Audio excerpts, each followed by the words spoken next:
కడప జిల్లా సున్నపురాళ్లపల్లి సమీపంలో ఏర్పాటు చేస్తున్న జేఎస్డబ్ల్యూ స్టీల్ ప్లాంట్ ను పర్యావరణ హితంగా నిర్మిస్తున్నట్లు సీఎం చంద్రబాబు సహా ఆ సంస్థ ప్రతినిధులు ప్రకటించడాన్ని పర్యావరణవేత్తలు స్వాగతిస్తున్నారు. భవిష్యత్తులో కాలుష్యాన్ని నివారించేందుకు గ్రీన్ ఇండస్ట్రీస్ వైపు అడుగులు వేయడాన్ని అభినందిస్తున్నారు. స్టీల్ ప్లాంట్లలో ఎక్కువగా కాలుష్యం ఉంటుంది. దీనిని తగ్గించేందుకు సాంప్రదాయ బ్లాస్ట్ ఫర్నేస్ విధానానికి బదులుగా ఎలక్ట్రిక్ ఆర్క్ ఫర్నేస్ సాంకేతికతను వినియోగించనున్నారు. దేశంలో భవిష్యత్తు అవసరాలకు అనుగుణంగా నిర్మితమవుతున్న ఆధునిక ఉక్కు పరిశ్రమల్లో ఒకటిగా ఈ స్టీల్ ప్లాంట్ నిలవనుందని చెబుతున్న యోగి వేమన విశ్వవిద్యాలయం పర్యావరణ విభాగాధిపతి ప్రొఫెసర్ చంద్రశేఖర్తో మా ప్రతినిధి శ్యామ్ ముఖాముఖి. కడప జిల్లా జమ్మలమడుగు మండలం సున్నపురాళ్లపల్లె వద్ద ముఖ్యమంత్రి Chandrababu JSW Rayalaseema steel plant పనులకు శ్రీకారం చుట్టారు. పర్యావరణ హిత స్టీల్ ప్లాంట్ను జేఎస్డబ్ల్యూ సంస్థ నిర్మిస్తుందని చెప్పి ఆయన ఒక మాట చెప్పారు. ఈ పర్యావరణ హిత స్టీల్ ప్లాంట్ నిర్మాణం ఎలా సాగుతుంది, ఇది నిర్మాణం పూర్తయిన తర్వాత ఏ విధంగా పనిచేస్తుంది అనే విషయాలు మనతో మాట్లాడడానికి Yogi Vemana university professor T Chandrasekhar garu ఉన్నారు. సార్ నమస్తే సార్. ముఖ్యమంత్రి చంద్రబాబు గారు ఒక మాట మాట్లాడారు. కడప జిల్లాలో ఏర్పాటు చేస్తున్నటువంటి జేఎస్డబ్ల్యూ స్టీల్ ప్లాంట్ పర్యావరణ హితంగా ఉంటుంది అనేది ఆయన ఒక మాట మాట్లాడారు. ఏంటి పర్యావరణ హితంగా ఎట్లా ఉండబోతుంది? పర్యావరణ హితంగా స్టీల్ ఇండస్ట్రీని ఏ విధంగా చేసుకోవాలి అంటే, ఒకటి ఈ స్టీల్ ఇండస్ట్రీ అంటే ఎక్కువ రకమైనటువంటి మనం ఇంగ్రీడియంట్స్ దానికి సప్లై చేయాలి.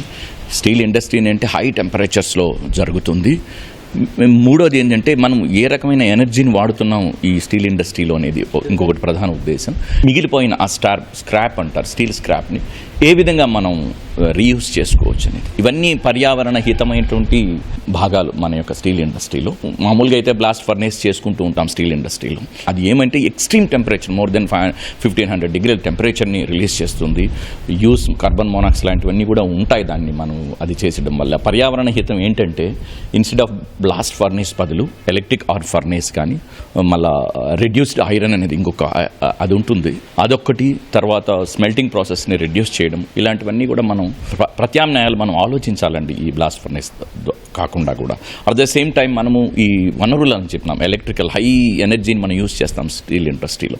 హై ఎనర్జీ యూజ్ చేసేటప్పుడు ఈ ఇన్స్టెడ్ ఆఫ్ ఈ దీని బదులు మనం కన్వెన్షనల్ ప్రాసెస్ బదులు మనం సోలార్ ఎనర్జీ కానీ లేదంటే విండ్ ఎనర్జీ కానీ వాడి రెన్యూబుల్ ఎనర్జీ సోర్సెస్ని వాడి పొల్యూషన్ అన్నింటిని తగ్గించుకోవచ్చండి. మనం one of the main point అంటే దాంట్లో దీని పర్యావరణాలు అనేది మనం air pollution, soil pollution, thermal pollution, noise pollution ఇవన్నీ కూడా భాగంగా ఉంటాయి వీటిలో. వీటన్నిటిని మనకు ఎంత మేరకు తగ్గించగలగం అంతవరకు తగ్గించుకోవచ్చు. ఎయిర్ పొల్యూషన్ని మనం ఎలక్ట్రికల్ ఫిల్టర్స్ కానీ ఏదైనా స్క్రబ్బర్స్ అన్నీ వాడి, చిమ్నీస్ లాంటివి వాడి మనం తగ్గించుకోవాలి ఈ ఎయిర్ పొల్యూషన్ని. ప్రధాన ఉద్దేశం ఏంటంటే పర్యావరణ హితం అంటే ప్రతిదీ స్టార్టింగ్ ఫ్రమ్ రిసోర్సెస్ నుంచి ఎనర్జీ ఎంత స్పెండ్ చేస్తున్నాం, వచ్చిన ఆ పొల్యూషన్ ఎంత మేరకు తగ్గించుకుంటున్నాం, మిగిలిపోయిన స్టీల్ స్క్రాప్ని ఏ రకంగా వాడుకుంటున్నాం. ఆ ఏరియాలో ఏదైనా ఒక ఇండస్ట్రీ పెడితే ఎక్స్ట్రీమ్ టెంపరేచర్ ఉంటుంది. ఆ ఎక్స్ట్రీమ్ టెంపరేచర్ని తగ్గించడానికి వాడే వాటర్ని ఎంతవరకు మనం డిశ్చార్జ్ చేస్తున్నాం, ఆ స్లడ్జ్ని, kind of greenhouse gases like carbon monoxide కానీ, కార్బన్ డయాక్సైడ్ కానీ, sulphur dioxide mainly, and nitrogen oxide కానీ, స్పెషల్లీ దుమ్ము, పార్టికులేట్ మ్యాటర్ అనేది చాలా ఎక్కువ ఉంటుంది. వీటన్ని చాలా వరకు కొంతమేరకు తగ్గించుకొని చేసుకుంటూ ఇండస్ట్రీ చుట్టూ ఎప్పుడు చెప్పుకునే విధంగా గ్రీన్ బెల్ట్ అని చాలా బాగా పెట్టుకోవాలండి. అప్పుడు ఈ యొక్క గ్రీన్ హౌస్ గ్యాసెస్ అన్నీ కూడా వాటిని అబ్జర్వ్ చేసుకొని మనం పొల్యూషన్ని కొంతవరకు తగ్గించుకుంటూ పర్యావరణ హితంగా స్టీల్ ఇండస్ట్రీని మనం స్థాపించుకోవడం జరుగుతుందండి. బ్లాస్ట్ ఫర్నేస్లు సాధారణంగా స్టీల్ ప్లాంట్లలో ఎలా పనిచేస్తాయి? జేఎస్డబ్ల్యూ స్టీల్ ప్లాంట్లో బ్లాస్ట్ ఫర్నేస్లు అంత డిఫరెంట్గా ఉంటాయి, పర్యావరణానికి అనుకూలంగా ఉంటాయని చెప్తున్నారు. ఏంటి డిఫరెన్స్ ఏంటి? బ్లాస్ట్ ఫర్నేస్ అనేది నేను ఇందాక చెప్పినట్టు ఇది హై టెంపరేచర్తో కూడుకున్నదండి. మోర్ దెన్ 1500 డిగ్రీస్ సెంటిగ్రేడ్తో ఉంటుంది. And it uses dangerous carbon monoxide లాంటివన్నీ వస్తూ ఉంటాయి. బ్లాస్ట్ ఫర్నేస్ బదులు if you use electric arc furnaces అని ఉంటాయి, ఎలక్ట్రిక్ ఆర్క్ ఫర్నేసెస్ అని. అండ్ డిఆర్ఐ అనే డైరెక్ట్ రెడ్యూస్డ్, అది డిఆర్ఐ అనే ప్రాసెస్ ఇంకోటి ఉంటుంది. ఇంకోటి వచ్చి స్మెల్టింగ్ ప్రాసెస్ని మనం తగ్గించుకోవాలండి. తగ్గించుకుంటే పర్యావరణ హితంగా కన్వెన్షనల్ ప్రాసెస్లో కాకుండా కోల్ని వాడి ఇవన్నీ కూడా మనం చేసుకోగలిగితే కొంతవరకు పర్యావరణ హితంగా మనం ఈ బ్లాస్ట్ ఫర్నేస్కి ఆల్టర్నేటివ్ మనం చూపించినట్టు అవుతుందండి.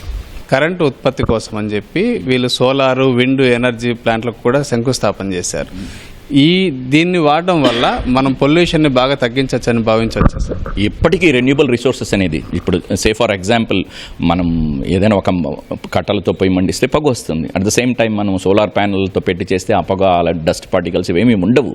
రెన్యూబుల్ రిసోర్స్ అనేది ఎప్పుడు కూడా మనకు సేఫ్గానే ఉంటుంది నాన్ రెన్యూబుల్ రిసోర్సెస్ ఫ్యూయల్ కంటే కూడా. రెన్యూబుల్ ఫ్యూయల్స్ లైక్ సోలార్ కానీ విండ్ ఎనర్జీని కానీ మనం కానీ ఇక్కడ వాడకోగలిగితే ఖచ్చితంగా పర్యావరణ హితం పొల్యూషన్ మనం తగ్గించుకోవడం జరుగుతుంది.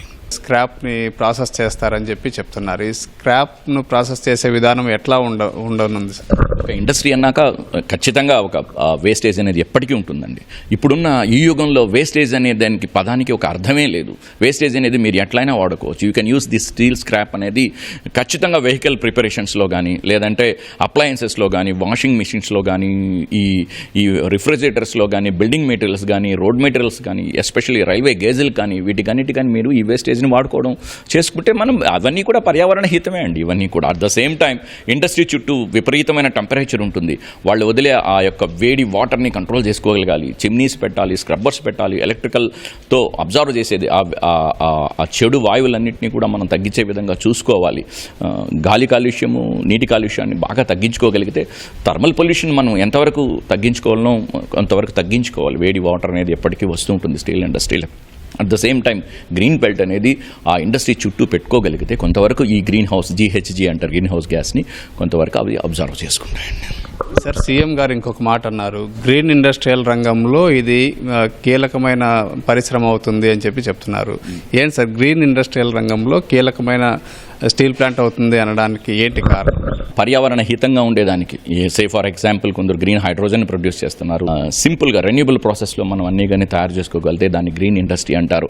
మనం ఏది తయారు చేసినా పర్యావరణ హితంగా ఉన్న ప్రతిదీ కూడా గ్రీన్ ఇండస్ట్రీ అనొచ్చు. ఇంతకుముందు ఉన్న మన స్టీల్ ప్లాంట్స్కి ఇప్పటికి ఉన్న డిఫరెన్స్ ఏంటంటే ఇందాక నేను చెప్పిన ఈ యొక్క స్పెషలీ రా మెటీరియల్స్ యూసేజ్లో కానీ మనం వాడే విధానంలో కానీ ఎనర్జీ రిసోర్సెస్ ఏ రకంగా వాడుతున్నామని కానీ మిగిలిపోయిన ఆ స్క్రాప్ని ఏ విధంగా వాడుతుంది ఇవన్నీ కూడా పర్యావరణ హితంగానే ఉంటాయి. కాబట్టి వీటన్నిటినీ కలిపి మనం ఒక గ్రీన్ ఇండస్ట్రీ ప్రాసెస్లో అంటాం. ఇందాక నేను చెప్పినవన్నీ పాటించుకోగలిగితే మనం అది గ్రీన్ ఇండస్ట్రీలో టాప్ అవుతుంది. సార్, మీరు చాలా ఇండస్ట్రీస్ చూసింటారు, ప్రధానంగా స్టీల్ ప్లాంట్లు చూసింటారు. ఇట్లాంటివి ఎక్కడైనా మన దేశంలో ఎక్కడైనా ఇప్పుడు వీళ్ళు చెప్తున్నటువంటి పారామీటర్స్ ఉన్నటువంటి స్టీల్ ప్లాంట్లు ఎక్కడైనా ఉన్నాయి సార్? స్టార్ట్ చేస్తున్నారు. ప్రతి చోట పర్యావరణ హితమైనటువంటి ఇండస్ట్రీ స్థాపించాలనే చూస్తున్నారు. గ్రీన్ ఇండస్ట్రీ అనేది ఇప్పటికిప్పటికే స్టార్ట్ అయింది కాబట్టి ఇంకా వేగవంతం అవుతూ ఉంటుందండి. గ్రీన్ ఇండస్ట్రీస్లో ఇది భాగమే. ఇప్పుడు మనం మెల్లమెల్లగా ఈ గ్రీన్ ఇండస్ట్రీస్ని ప్రమోట్ చేసుకుంటూ పోతున్నాం దేశంలో. చివరిగా దీన్ని మనం ఆహ్వానించవచ్చా? కోర్స్ మనం ఆహ్వానించవచ్చు. ఎప్పుడు కానీ గ్రీన్ ఇండస్ట్రీని ప్రమోట్ చేయాలండి. ఎప్పటికీ ఇది గ్రీన్ ఇండస్ట్రీని ప్రమోట్ చేసుకుంటా పోతేనే ఏది చేసినా పర్యావరణ హితంగానే చేయాలి. ఒక బిల్డింగ్ కట్టండి, ఒక మైనింగ్ చేయండి, ఏం చేసినా పర్యావరణంగా ఏదైనా ఒక ఇండస్ట్రీ కూడా స్థాపించండి. పర్యావరణ హితంగానే పోతేనే మనకు ఎటువంటి పరిస్థితుల్లో కానీ దేశ అభివృద్ధిలో మనం ఎంత కాంట్రిబ్యూట్ చేస్తున్నాము ఈ పొల్యూషన్ అనే దాన్ని మనం కొంతవరకు తగ్గించుకుంటూ రావచ్చు. పర్యావరణంగా హితంగా పోతే మనకి ఇండస్ట్రీస్ ఎంత అవసరమో at the same time pollution తగ్గించడం కూడా అంతే ఇంపార్టెంట్. ఇది YV professor T Chandrasekhar garu చెప్తోంది. కెమెరామెన్ జగదీష్తో శ్యామ్, ఈటీవీ న్యూస్, కడప.